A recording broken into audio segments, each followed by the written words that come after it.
बिस्मिल्लाहिर्रहमानिर्रहीम। अस्सलामु अलैकुम वरहमतुल्लाहि वबरकातुहू।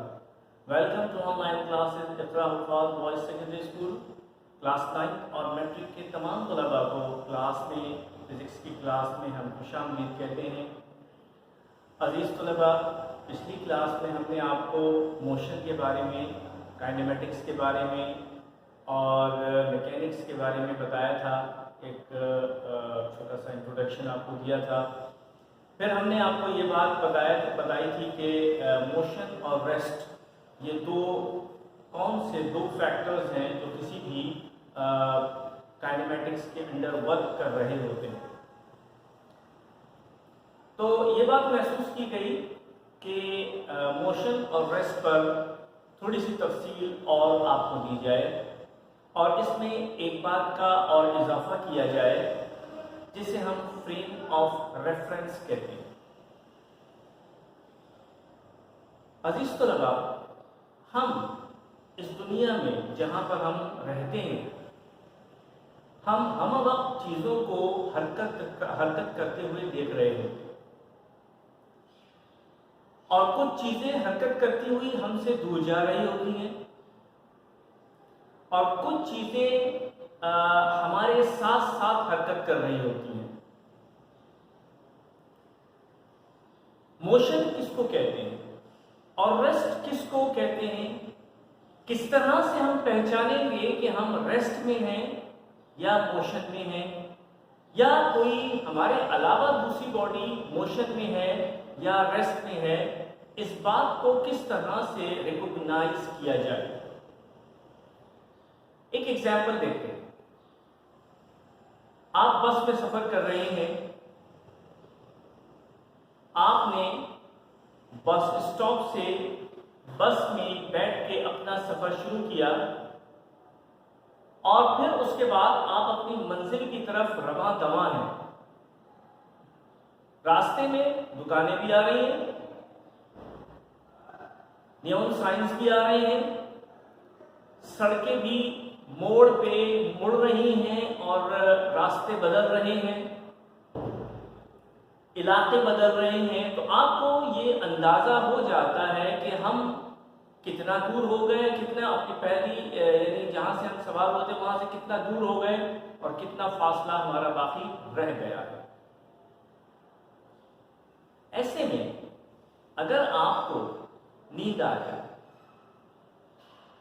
तो आप कुछ देर के लिए सो गए। जब आपकी आंख खुली तो आपको महसूस हुआ कि गाड़ी बहुत आगे तक जा चुकी है कहीं। तो आप अपने रास्ते को पहचानने के लिए आसपास की चीजों को देखेंगे कि अब कौन सा रोड आया, अब कौन सी दुकान आई, अब कौन सी गली आई या कौन सा ऐसी निशानी आई जिसको देखकर हम ये पहचान सकें कि हम अपनी मंजिल से कितना दूर रह गए हैं। तो पता ये चला कि हम चीजों को, ऑब्जेक्ट्स को एज अ रेफरेंस इस्तेमाल करते हैं अपनी डेस्टिनेशन को पहचानने के लिए, या जितना फासला रह गया है उसको पहचानने के लिए, या जितना फासला तय कर लिया है उसको रिकॉग्नाइज करने के लिए। फर्ज कर लीजिए कि आप जिस बस में सवार हैं या जिस गाड़ी में सवार हैं वो एक ऐसे रास्ते पर जा रही है जहां ना दुकानें नजर आ रही हैं, ना रोड मुड़ रहे हैं, ना गलियां वाज़े हैं, ना दरख्तों का कोई सिलसिला, ना पहाड़ों का, बस बिल्कुल चटियल मैदान समझ लीजिए, या यूं समझ लीजिए कि आप एक शिप में बैठे हुए हैं और समंदर में सफर कर रहे हैं जहां हद निगाह तक पानी ही पानी है। अगर शिप मुड़ भी जाता है तब भी वही रास्ता नजर आता है, सीधा स्ट्रेट चलता रहता है तब भी वही रास्ता आपको नजर आ रहा है। आप बैठे बैठे सो गए और जब आपकी आंख खुली तो सिचुएशन वही की वही नजर आ रही है जहां पर आप सोए थे। आपने घड़ी देखी तो आप आधा घंटा सो के उठे हैं लेकिन आपको सिचुएशन चेंज नहीं नजर आ रही, तो आप ये सोचने पर मजबूर हो जाएंगे कि आया कि शिप ने सफर भी किया है या नहीं किया। आप आसपास देखेंगे तो आपको कोई ऐसी रेफरेंस पॉइंट, आपको कोई ऐसा नजर नहीं आएगा, ऐसे कोई ऑब्जेक्ट्स आपको नजर नहीं आएंगे जिनको देखकर आप ये पहचान सकें कि हाँ हमने सफर किया है। अजीज तलबा, ये जो सिचुएशंस मैंने आपको बताई, इसमें हमें बहुत वाज़ेह तौर पे दो चीजों का इदराक हो रहा है। एक तो ये बात हमें पता चल रही है कि हमें पता कैसे चलेगा कि मोशन क्या है, और एक इस बात का हमें पता चल रहा है कि ऑब्जेक्ट्स की, जो सराउंडिंग के ऑब्जेक्ट्स होते हैं, उनकी कितनी अहमियत होती है। याद रखिएगा कि जब आप शिप में सफर कर रहे हैं तो आपका एक फ्रेम ऑफ रेफरेंस है। वो फ्रेम ऑफ रेफरेंस, यकीनी बात है कि वो आसपास के इर्द गिर्द की चीजें हैं, ऑब्जेक्ट्स हैं, जिनको देख के आप अपने सफर को नेविगेट करते हैं।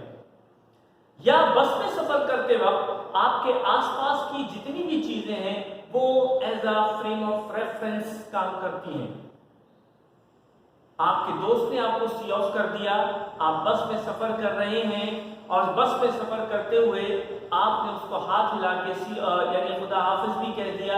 अब वो पीछे होता चला जा रहा है, आप आगे बढ़ते चले जा रहे हैं, आपका फासला आपके दोस्त से बढ़ता चला जा रहा है। इसका मतलब है कि आप मोशन में हैं। आपके साथ जो मुसाफिर बैठा हुआ है, वो आपके साथ सवार हुआ था, आप उसके रेफरेंस से अगर बात करें तो आप उसके लिए मोशन में नहीं हैं, आप उसके लिए रेस्ट में हैं, वो आपके लिए रेस्ट में है। बस की सीट आपके साथ साथ सफर कर रही है, वो आपके रेफरेंस के मुताबिक सफर में नहीं है, यानी मोशन में नहीं है, बल्कि रेस्ट में है। तो इसका मतलब ये हुआ कि वो तमाम की तमाम चीजें जो एक साथ फ्रेम ऑफ रेफरेंस में शामिल होती हैं, वो एक दूसरे के रेफरेंस के हिसाब से रेस्ट में होती हैं, और जितनी वो चीजें जो उस फ्रेम ऑफ रेफरेंस से आउट होती हैं, वो हमारे पास फ्रेम ऑफ रेफरेंस में चूंकि नहीं होती हैं, उसके रेफरेंस के मुताबिक हम मोशन में होते हैं, या वो हमारे रेफरेंस के मुताबिक मोशन में। इस बात को थोड़ा सा और देखते हैं, लेकिन इससे पहले हम इस डेफिनेशन तक पहुंचने की कोशिश करते हैं कि मोशन और रेस्ट को किस तरह से डिफाइन किया जाए।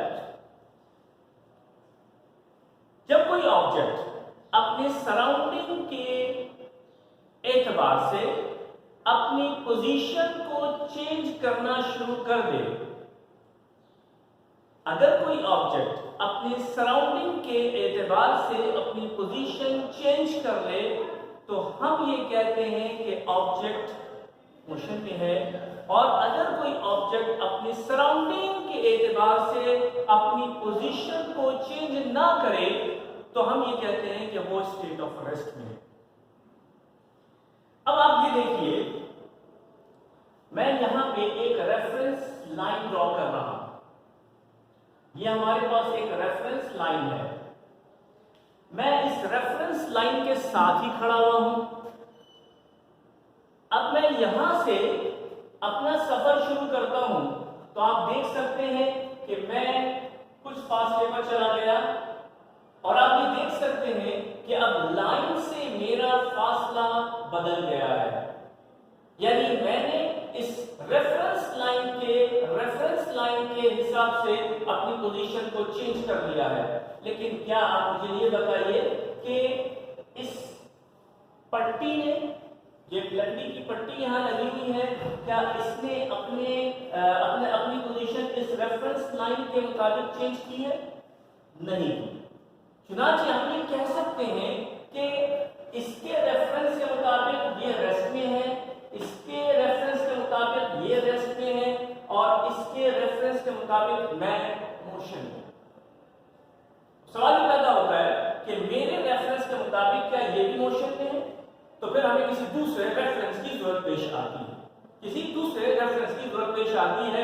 अब मिसाल के तौर पे हम इसको छोड़ के हम एक कोई ऑब्जेक्ट इस कमरे में, इस क्लासरूम में, मिसाल के तौर पे ये जो फैन ऊपर है, हम इसी को पॉइंट ऑफ रेफरेंस ले लेते हैं। तो अब हम ये देखेंगे कि either I am in the motion, in the state of motion, और this line is in the state of motion. तो हमें थर्ड रेफरेंस पॉइंट को देखना पड़ेगा कि इस फैन के, सीलिंग फैन के रेफरेंस के मुताबिक मैंने अपनी पोजीशन चेंज की है या इसने चेंज की है। और अगर हम फैन की पोजीशन को देखना चाहेंगे तो इसकी चौथे रेफरेंस को देखना पड़ेगा और फिर हम उसके मुताबिक देखेंगे फैन ने अपनी पोजीशन चेंज की है या मैंने की। अजीज तलबा, ये जो पूरी डिस्क्रिप्शन है इसको आप दोबारा देखिएगा। ये बहुत इंपॉर्टेंट पॉइंट है समझने के लिए, समझने के एतबार से कि जब हम मोशन और रेस्ट को डिस्टिंग्विश करते हैं, कोई भी ऑब्जेक्ट मोशन में है या रेस्ट में है, तो याद रखिएगा कि फ्रेम ऑफ रेफरेंस का तस्करा जरूर आता है। वो कि हमारे सिलेबस में फ्रेम ऑफ रेफरेंस का इतना बड़ा यानी कोई टॉपिक इतना बड़ा नहीं है, बहुत मामूली सा कोई तस्करा होगा, लेकिन आपको ये पता होना चाहिए या आपके इल्म में होनी चाहिए बात कि फ्रेम ऑफ रेफरेंस इंतहाई इंपॉर्टेंट फैक्टर है फिजिक्स पढ़ने वालों के लिए, खुसूसियत के साथ जब इसको हम मोशन और रेस्ट के साथ अटैच करते हैं, कोऑर्डिनेट करते हैं। मुझे उम्मीद है कि आज का लेक्चर आपको समझ में आया होगा। इंशाअल्लाह इसके अगली वीडियो भी हमारी इसी कंटिन्यूशन में होगी। उस वक्त तक के लिए इजाज़त। अस्सलामु अलैकुम व रहमतुल्लाहि व बरकातहू।